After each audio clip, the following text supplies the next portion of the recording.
I think a lot of people will like use social media as an excuse not to pick up the phone. You know, they'll sit there and they'll go, what should I write I need more leads, what sort of things do I post? And they'll ask me that.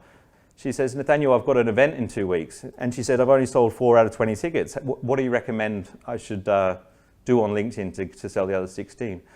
I said, forget LinkedIn. I said, call all the people that have attended your workshops before and say, I've only got 4 sold. There's 20 in total spaces I need filled. It's in 2 weeks. Can you think of anyone that would, get value out of the workshop? Call them all. Next day, did you call them? Oh, no.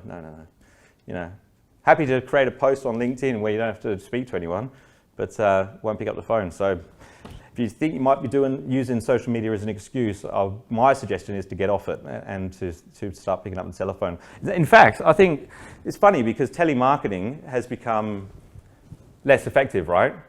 But I do think that this tool has become more valuable since social media because not many people actually pick up the phone to call people that they know. Sure, a cold call won't be as effective, but I think that the best way to grow a business is this thing right here. I think especially if you're in a small business, it's a great way to create brand, create systems that bring in leads on the computer and all that. But if you're not combining it with this, I think it all kind of loses its value.